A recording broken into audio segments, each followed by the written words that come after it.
Hello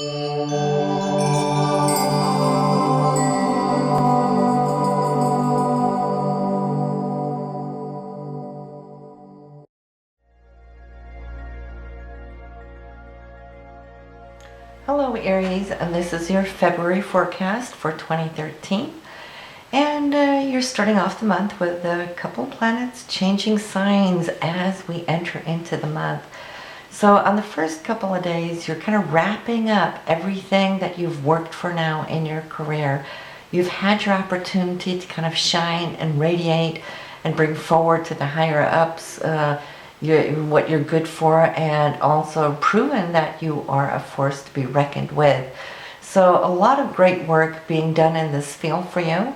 And what you're adjusting to right now, this next step for you coming in for the rest of February, is how you can now bring this out to larger groups. How can you expand it out? And I see you using perhaps the networks and social media perhaps also to kind of expand this field, or you will be really busy working with groups and organizations and those kind of things now to apply this, what you have already tried to achieve just in the last part of 2012. And then I said that's your Venus leaving your career house. And Mars have already done a lot of good work there. So, I mean, you've already laid the foundation and the ground for that. So Mars is going to take a little rest from it. It's going to move into your 12th house, where it will allow you to kind of pull back and kind of climb up a couple of notches here so you can get perspective on how well you did here just in the last couple of months. And to see how you can improve it as the year proceeds. Now, Venus will take over what Mars has been doing. So now here comes the fun part of it. Mars was working really hard, but Venus will come in and you will be able to radiate a little bit more to these groups and organizations. And it's also a time for you to start reaching for your hopes, your dreams, what you love to do, and the people you want to be with that you have sacrificed as you were working hard. So a wonderful time here, February, for you. And this pulling back of the Marsy energy is allowing you to recuperate just a little bit. So try to get some time off for some yoga, some meditation, those things that you know that Spirit needs to kind of fill back up. You're going to need it because, see, for a long time now, you're going to be having Uranus there in the area of your personality. And you're antsy, you want change, you know, and just make sure that, and change is good, but make sure that the changes that you create are not just for the sake of change, just because you want to get out of your rut. That will just bounce back to you karmically if it's not really the right choices. But take this Uranian energy and put it to use. Ask yourself, what is it you want to do so you can remake yourself in a new way, because most of you Arians are totally under a remake. You know, we're not talking here and makeup and new shoes and that kind of thing. We're talking about from inside out, how you can show your originality out to the world. And I think this is really, really exciting for you. It could be an upsetting time if you're resisting change, because change will come. You know, and this is why don't be too antsy, but also be prepared. Even if you don't want change, that change will come. If you can find that balance, you will be in charge and you will be holding the reins for your own direction. And allow this sense and need for change to be an exciting thing. You know, it's like casting off, peeling off those old shells, you know, so you can come out as this new being. Very exciting, and you must be very charismatic these days, Aries, you know, so I just see you radiating with a different type of light coming from within. And you might also find that you're doing things differently, that you're expressing yourself differently, or that you're also wanting to kind of let go of a few, what I say, old friends, not because you don't love them, they'll still be there, but I see you reaching out to new people that think more along the same lines as you do, and where this change is bringing you, so you'll be attracting more of like-minded beings into your life, which will be extremely exciting.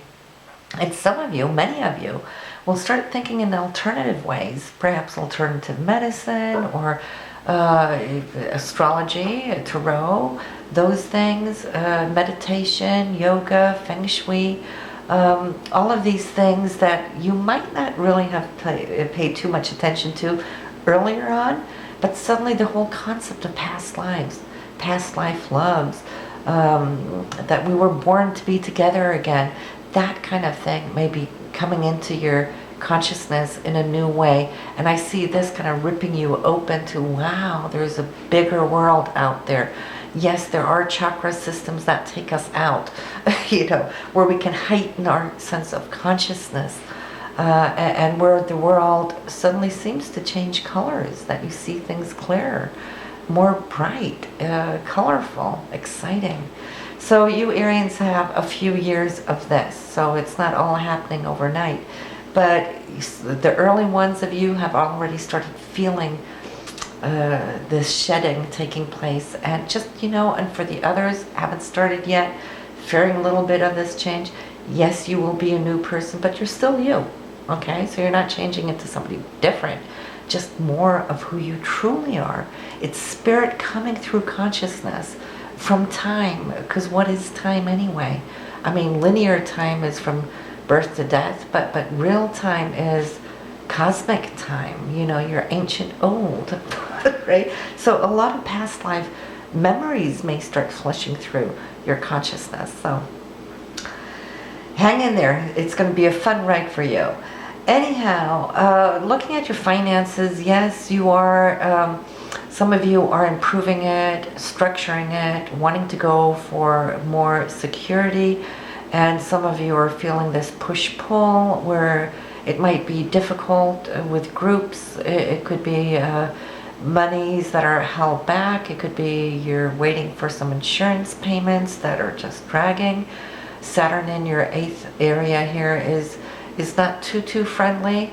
You might feel that some of your income, your income sources might dry up a little bit, and this is going to be here for a while. So okay, don't let it freak you out, just be aware of it.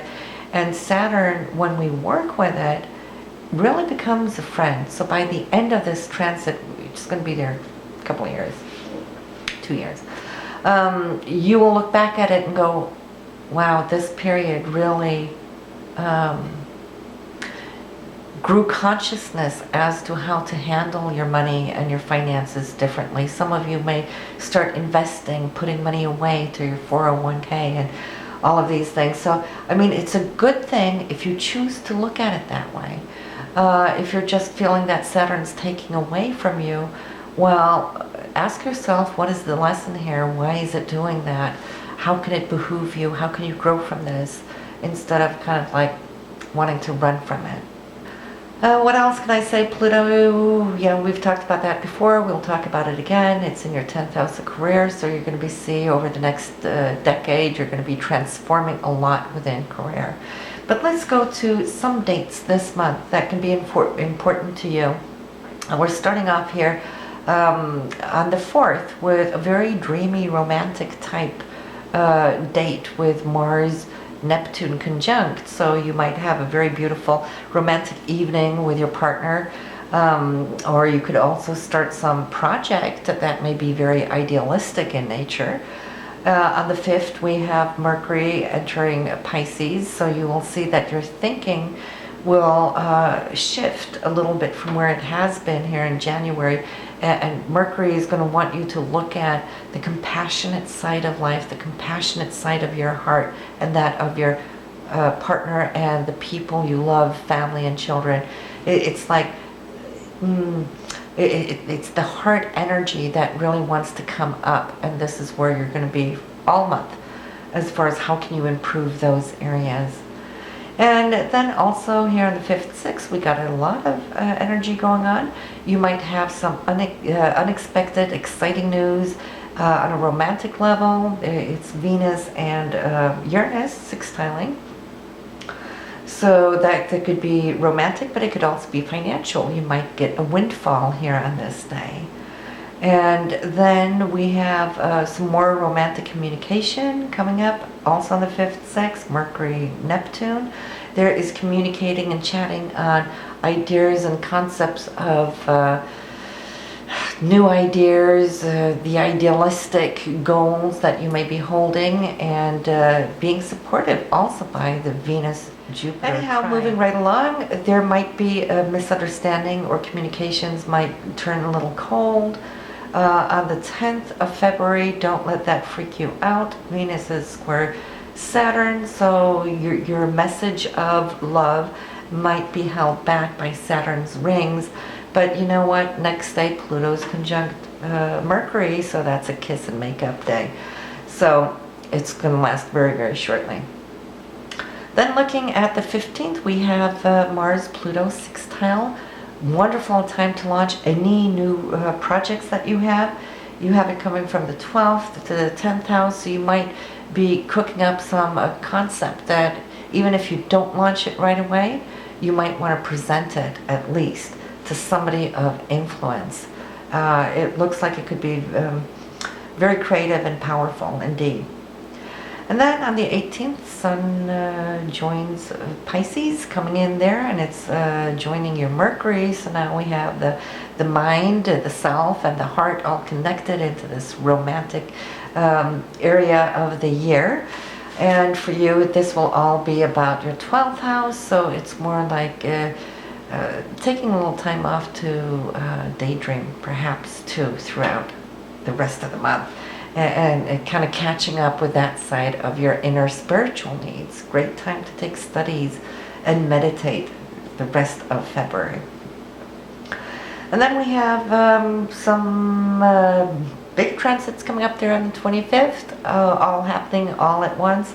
Venus joins the crowd of the Sun and Mercury with Venus. So now we're really looking at romance. And the very last days of the month is truly beautiful. You have Mercury and Mars conjunct, so this is a communication you will have with your partner that will allow you to actually express your higher truth, to cut to the chase, to the point of what's important to you, what's not important to you, where you probably have been giving it some thought earlier in the month, but now is the time to kind of put that through to him. And also anything here on the 28th, Venus and Neptune are conjunct, so that is a romantic, lovey-dovey closure of February. So all in all, you have a very active February. I think you will love it. Open your heart and embrace change. A little bit for each month coming with that Uranian factor in your first house, where you're kind of rearranging this persona of yours. So it was nice talking to you, Aries, and I will see you again soon. Bye now.